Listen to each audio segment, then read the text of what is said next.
बारामती पोटनिवडणुकीत ठाकरेंच्या शिवसेनेचा सुनेत्रा पवारांना पाठिंबा. सुनेत्रा पवारांबरोबर चर्चा केल्यानंतर निर्णय घेतल्याची सूत्रांची माहिती.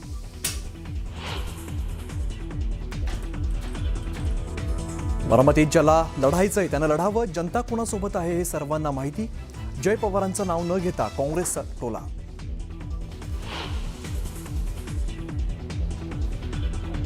राष्ट्रवादी काँग्रेसमधील पत्रांबाबतचा संभ्रम संपेना. सुनेत्रा पवारांनी निवडणूक आयोगाला दिलेलं पत्र मागे घेतलं जाणार नाही.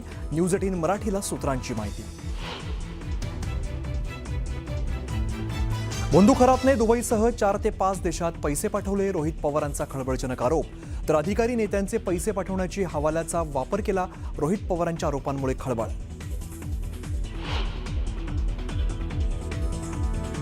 बंधू खरातच्या तथाकथित स्वीय सहाय्यकाची पोलिसांकडून चौकशी. मिरगावातील रमेश हिंगे ही व्यक्ती भोंदूचा पीए असल्याची चर्चा.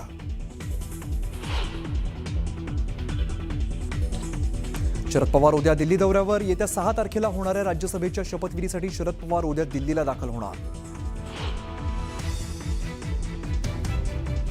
समर्जित गाडगे पुन्हा भाजपवासी होणार. 8 तारखेला मुंबईत रवींद्र चव्हाण चंद्रकांत पाटलांच्या उपस्थितीत पुन्हा भाजपामध्ये प्रवेश करणार. सोलापुरात अवकाळी पावसामुळे पिकांचं मोठं नुकसान. हातातोंडाशी आलेलं पपईचं पीक उद्ध्वस्त. आपबीती सांगताना शेतकऱ्याला अश्रू अनावर.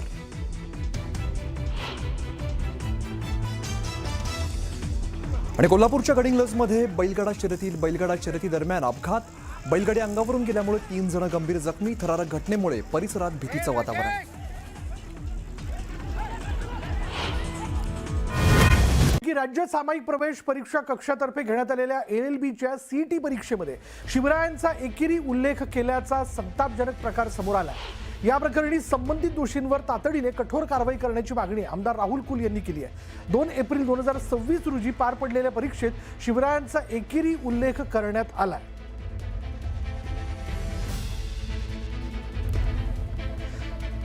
राज्य सामायिक प्रवेश परीक्षा कक्षातर्फे घेण्यात आलेल्या LLBच्या CETच्या परीक्षेमध्ये म्हणजे LLBची प्रवेश परीक्षा ज्याला आपण म्हणूयात त्या परीक्षेमध्ये छत्रपती शिवाजी महाराजांचा एकेरी उल्लेख करण्यात आल्याचा संतापजनक प्रकार जो आहे तो समोर आलाय. आणि या प्रकरणी संबंधित दोषींवर तातडीनं कठोर कारवाई करावी अशी मागणी जी ती आमदार राहुल कुल यांनी केलेली आहे. 2 एप्रिल 2026 रोजी पार पडलेल्या परीक्षेत शिवरायांचा एकेरी उल्लेख करण्यात आला आणि अर्थातच ते कोणीही व्यक्ती जे ते खपून घेऊ शकत नाही. या संदर्भातलं पत्र त्यांनी देऊ केलेलं आहे. अधिक माहिती आपण जाणून घेणार आहोत. आमचे प्रतिनिधी सुमित सोनवणे आपल्या बरोबर आहेत. सुमित, या पत्राच्या माध्यमातून त्यांनी आपलं सगळं म्हणणं मांडलेलं आहे राहुल कुल यांनी. काय नेमकं त्यांनी म्हटलंय? आहे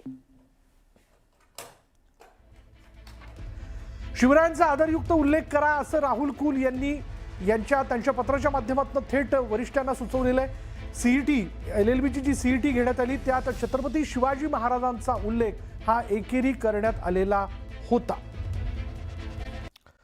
बंधू अशोक खरातने हवालाच्या माध्यमातून ऑस्ट्रेलिया, दुबई यासह 4 देशात पैसे पाठवल्याचा आरोप रोहित पवारांनी ट्विट करत केला. खरातने भ्रष्ट अधिकारी आणि भ्रष्ट राजकीय नेत्यांचे हजारो त्यापेक्षा अधिक कोटी या देशांमध्ये पाठवल्याचे ते म्हणाले. त्यामुळे खरातवरती राजकीय नेत्यांकडून देखील आरोप होताना दिसत आहेत. खरातने दुबईसह इतर 4 देशांमध्ये म्हणजे ज्यामध्ये ऑस्ट्रेलिया असेल, दुबई असेल यासह 4-5 देशांमध्ये पैसे पाठवल्याचा आरोप रोहित पवारांनी ट्विट करत केलाय. खरातने भ्रष्ट अधिकारी आणि भ्रष्ट राजकीय नेत्यांचे हजारो कोटी रुपये या देशांमध्ये पाठवल्याचं त्यांनी म्हटलं. त्यांनी ट्विट करत काय म्हटलं बघा, एक नजर टाकूयात या ट्विटवरती. या ट्विटमधला तपशील काय बघा. त्यांनी असं म्हटलेलं आहे की बंधू खरात ऑस्ट्रेलिया, दुबई यासह 4-5 देशात हवालाच्या माध्यमातून मनी लॉन्ड्रिंग करत असल्याची, तसंच खरातने भ्रष्ट अधिकारी आणि भ्रष्ट राजकीय नेत्यांचे हजारोहून अधिक कोटी या देशांमध्ये पाठवलं असल्याचं कळतंय. खरात हा केवळ भोंदू नाही तर एक मोठं नेक्सस आहे आणि त्यामुळे या प्रकरणाची केंद्रीय संस्थांनी सुद्धा चौकशी करणं गरजेचं आहे. हा विषय राष्ट्रीय सुरक्षेला सुद्धा आव्हान देणारा असल्यानं राज्य सरकारकडे पुरेसे पुरावे आले असतील तर गृह विभागाने देखील या प्रकरणाचा म्हणजे एकूणच या प्रकरणाचा राजकीय गोळाबेरजेसाठी वापर न करता सखोल चौकशी केली पाहिजे. असो, या प्रकरणातही ईडी सारख्या यंत्रणांना जाग येईल ही अपेक्षा, असं रोहित पवारांनी एक्सवरती पोस्ट केलंय.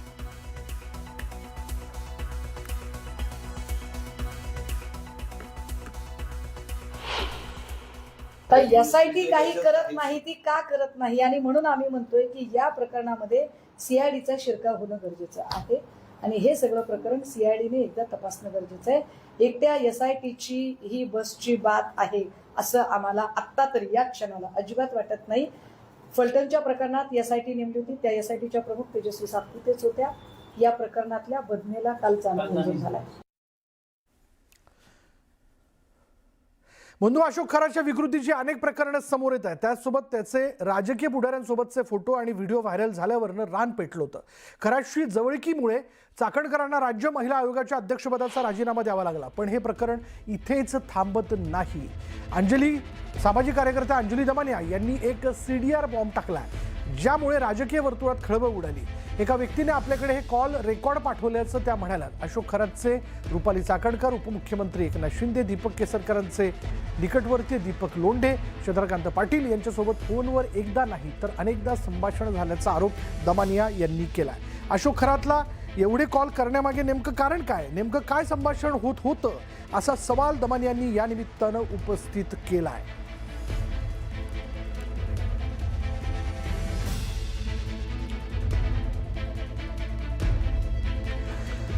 त्यामुळे अंजली दमानिया यांनी या ठिकाणी कॉल रेकॉर्डचा बॉम्ब टाकलेला आहे. त्यांनी असं म्हटलंय की चाकणकर खरात यांच्यामध्ये 177 वेळा फोनवरती संवाद झाला. असा नेमका काय संवाद होत होता, त्यांचा उपमुख्यमंत्री एकनाथ शिंदे असेल, त्याचबरोबर चंद्रकांत पाटील असेल आणि इतर महत्त्वाच्या नेत्यांशी देखील संवाद झाल्याचं त्यांचं म्हणणं आहे. त्यांनी काय दावे केलेले आहेत, एक नजर टाकूया त्या दाव्यांवरती. या दाव्यातले मुद्दे काय आहेत बघा. त्या असं म्हणतात की रुपाली चाकणकर आणि अशोक खरात यांच्यामध्ये 177 कॉल्स झाले. इनकमिंग कॉल्स जे होते ते 119 होते. अर्थात एवढी संख्या म्हणल्यानंतर नेमकं काय संभाषण त्यांच्यामध्ये होत होतं. दुसरं ते असं म्हणतात की आउटगोईंग कॉल्स हे 58 झालेले. 6 मे 2025 रोजी 22 मिनिटं त्यांच्यामध्ये संवाद झाला. 22 मिनिटं नेमका काय संवाद जो आहे तो त्यांच्यामध्ये झालेला आहे. त्याचबरोबर प्रतिभा चाकणकर म्हणजे ज्या रुपाली चाकणकर यांच्या भगिनी आहेत, यांच्यात ह्या आणि अशोक खरातमध्ये 236 वेळा कॉल्स झाले. इतके कॉल्स झाले, काय संभाषण होत होतं. पुढे ते असं देखील म्हणतात, मोठं नाव घेतात, उपमुख्यमंत्री एकनाथ शिंदे यांचे 17 कॉल्स झालेले आहेत. इनकमिंग कॉल्स जे होते ते 10 कॉल्स झाल्याचं त्यांचं म्हणणं आहे. त्याचबरोबर आपण जर पाहिलं तर आउटगोईंग कॉल्स या ठिकाणी जर आपण लक्षात घेतले, उपमुख्यमंत्री एकनाथ शिंदे ते 7 आहेत.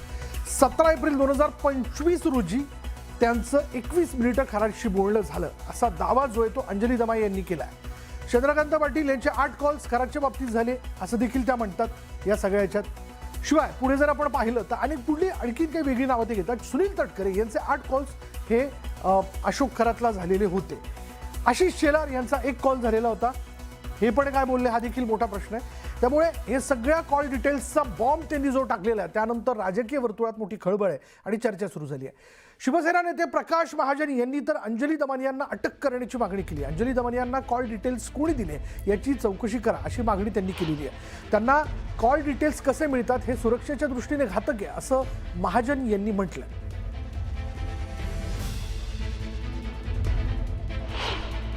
शिंदेसाहेब सार्वजनिक जीवनात आहे, लोकांच्या सुखदुःखाला धावून जातात. ते काय बोलले माहीत नाही, पण एक सनसनाटी अंजली दमानिया, खरं म्हणजे अंजली दमानियालाच कस्टडीत घेतलं पाहिजे आणि तिला विचारलं पाहिजे की तुला हे कॉल कुठून मिळाले. एखाद्याच्या मोबाईलचे किंवा एखाद्याच्या लँडलाईनचे कॉल अशा पद्धतीने काढता येतात का, याचाही शोध घेतला पाहिजे. उद्या कुणी कुणाचे कॉल काढेल आणि सगळ्यांचं खाजगी आयुष्य उद्ध्वस्त होऊन जाईल. म्हणून अंजली दमानियाला ताब्यात घेऊन पोलिसांनी विचारलं पाहिजे की एकनाथ शिंदे साहेबांचे कॉल तुला कुणी दिले. जयश्री खाडीलकर आणि प्रकाश महाजन यांच्या क्लिप्स आल्या आणि त्यांचं असं म्हणणं आहे की बाबा माझ्याकडे ही सीडीआर कुठून आली, काय आली, तर याची ते सगळे डिटेल्स मी माझ्या ऑडिओमध्ये दिले होते. त्यांनी ते नीट ऐकणं गरजेचं होतं. मला एका अनोळखी व्यक्तीकडनं ही आली आहे आणि मी जेव्हा जेव्हा लढते तेव्हा अशी असंख्य माहिती माझ्यापर्यंत येते हे देखील मी म्हटलं होतं. पण ही माहिती मी आधी DG ऑफिस, CM ऑफिस आणि तेजस्वी सातपुते मॅम ज्या SITच्या अध्यक्ष आहेत त्यांच्याकडे पाठवली होती, हे देखील मी ऑडिओ क्लिपमध्ये बोलले. मला गंमत अशी वाटते की प्रकाश महाजन आणि खरं तर जयश्री खाडीलकर सुद्धा यांनी कुठचाच व्हिडिओ हा खरातांविरुद्ध केला नाही, रुपाली चाकणकरांविरुद्ध केला नाही, लैंगिक शोषणावर केला नाही, जादूटोण्याच्या अघोरी प्रकारांवर केला नाही, पण ते माझ्यावर व्हिडिओ करतात. असो, मला काही फरक पडत नाही. मी जे काम करीन ते कायद्याला धरूनच करीन आणि तसं मी केलेलं आहे. पुढची बातमी आपण बघूया. मुंबई गोवा महामार्गावरील खेड परिसरातील भरणे नाकात घातक केमिकलची वाहतूक करणारा कंटेनर हा पलटी झालाय आणि अपघातामध्ये टँकरला मोठ्या प्रमाणात गळती लागलेली आहे. टँकरमधील इथेनॉल हे केमिकल थेट पुलाखाली असणाऱ्या जगबुडी नदीच्या पाण्यामध्ये सांडू लागलं. परिणामी नदीचं पाणी दूषित झालंय. मात्र संपूर्ण परिसरामध्ये उग्र वास पसरलेला आहे. अग्निशमक दल, पोलीस आणि हे सगळे कर्मचारी घटनास्थळी त्यांनी धाव घेतली आणि टँकरची गळती रोखण्यासाठी प्रयत्न सुरू झालेले आहेत. मुंबई गोवा महामार्गावरती अपघातांचं सत्र सुरूच आहे. मुंबई गोवा महामार्गावरल्या भरणे नाका येथील जगबुडी नदीच्या पुलावर इथाईल ऍसिड घेऊन येणारा टँकर जो आहे हा पलटी झालेला आहे.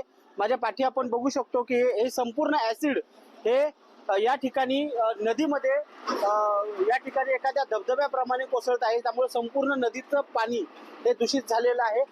जर या बाजूला बघितलं तर खेड शहराची नळपाणी योजना जी आहे ही आणि अनेक गावांची नळपाणी योजना या नदीतून पाणी पुरवठा केला जातो नळपाणी योजनेच्या माध्यमातून. त्यामुळे संपूर्ण नगरपालिका, नगरसेवक, नगराध्यक्ष या ठिकाणी आलेले आहेत. एकंदरीत जर बघितलं आपण तर हा जो टँकर आहे हा मुंबईतून लोटे MIDC या ठिकाणी येत असल्याचं समजतंय. या ठिकाणी आता कोणती कंपनी होती हे मात्र अद्याप समजू शकलं नाही. मात्र लोटे MIDC मधील जी टीम आहे, सेफ्टी टीम आहे, ती आता थोड्याच वेळात या ठिकाणी येऊन गळती रोखण्याचं जे प्रयत्न आहेत हे या ठिकाणी केले जाणार आहेत. मात्र सध्या नदीचं पाणी दूषित झाल्यामुळं किती गावांना आणि शहराला पाणी पुरवठ्याचा प्रश्न कसा होणार याकडे आता सगळ्यांचं लक्ष लागलेलं आहे. चंद्रकांत बनकर, न्यूज 18 मराठी, खेड, रत्नागिरी.